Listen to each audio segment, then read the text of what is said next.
Ito ang kwento ng isang payak na taxi driver na nagtrabaho para maturuan ang pamilya at nauwi sa isang gabing puno ng karahasan at takot. Ito ang kaso na tinaguriang putol dila. Sa madaling araw ng ika-12 ng Abril, naglalakbay si Andres Alfanta papuntang San Fernando, Cebu. Isang ordinaryong gabi ng pamamasada na dapat ay katulad ng dati. Pero hindi niya inakala na sa pagtatapos ng kanyang shift, haharap siya sa pinakamatinding bangungot ng isang pamilya.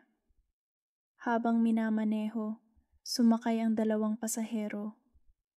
Nag-usap sila ng tila normal lang. Nagdiretso sa destinasyon hanggang biglang nagbago ang tono. Nagdeklara ng hold up ang mga pasahero. Dala ang baril at patalim. Kinorderang ilabas ang pera. 5,000 piso? 4,000? Ano man ang halaga, inalis nila mula sa bulsa ng taxi driver. Ngunit hindi natapos doon ang kalupitan. Nang magpakita ng pag-aalangan si Andres, nagtangkang manlaban. Isa sa mga suspek ang umatake. Sinakal siya at ilang sandali lang pagkatapos, ginawa nila ang hindi maipaliwanag.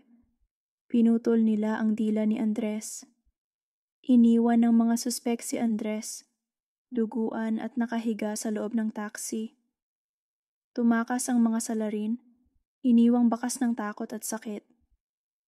Sa kabila ng matinding pinsala, nagawa ni Andres na tumawag sa kanyang kasama, si Maria, at sabihin ang, "Hinold up ako, pinutulan ako ng dila."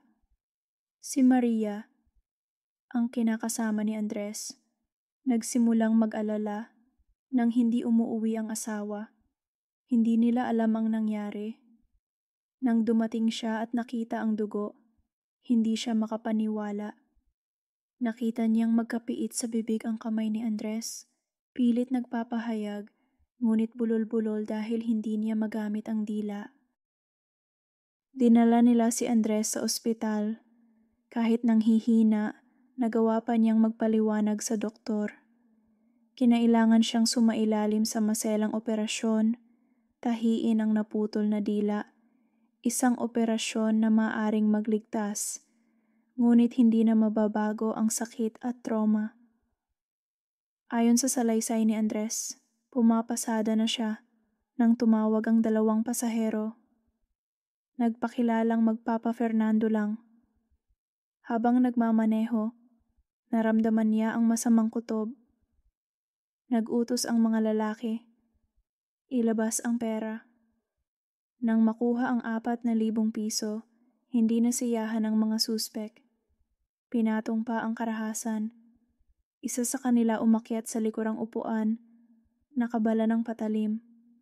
Ang isa naman ay humawak ng baril. Binalaan siya. "Mula mo dila!" Paulit-ulit. At dahil sa takot at pilit na pagsunod, hindi na nakayanan ni Andres ang pag-atake.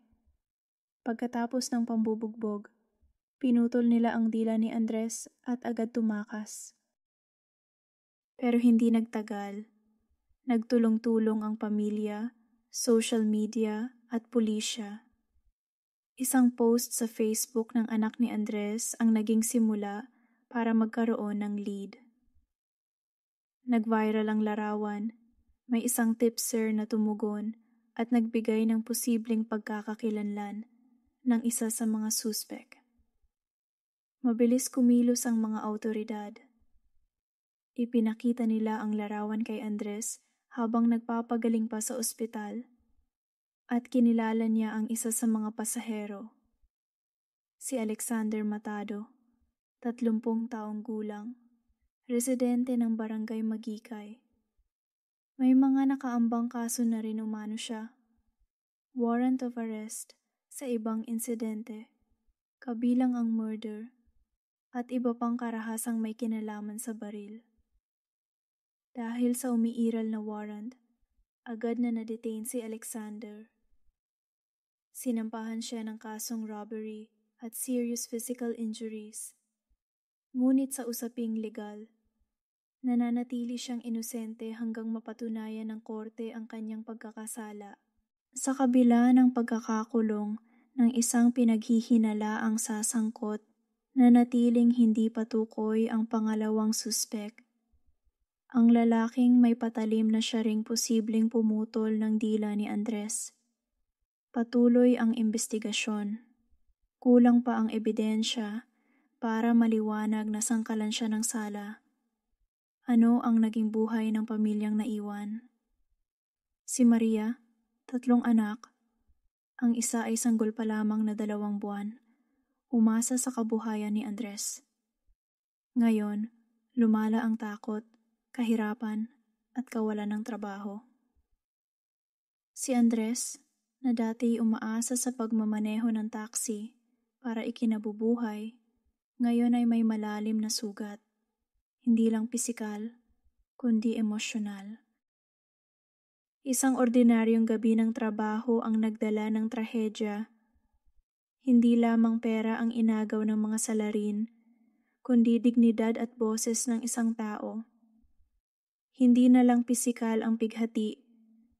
Ang pagguho ng seguridad ng pamilya ang tunay na pinsala.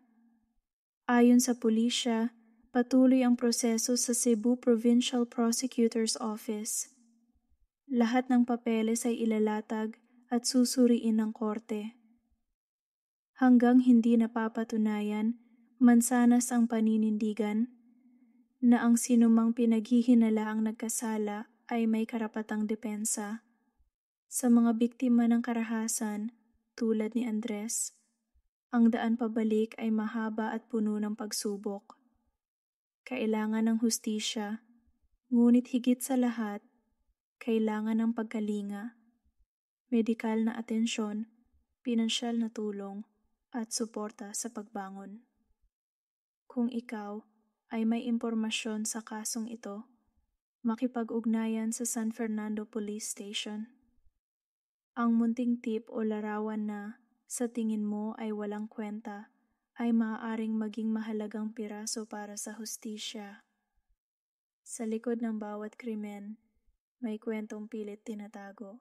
Ngunit tandaan, walang lihim na hindi nabubunyag. Maraming salamat sa panonood. Kung gusto mo pa ng mga totoong kwento ng krimen at katarungan, huwag kalimutang mag-like, mag-subscribe, at i-click ang notification bell. Hanggang sa susunod na kaso, manatiling mapanuri at mag-ingat. Dahil ang kasamaan minsan nasa tabi mo lang.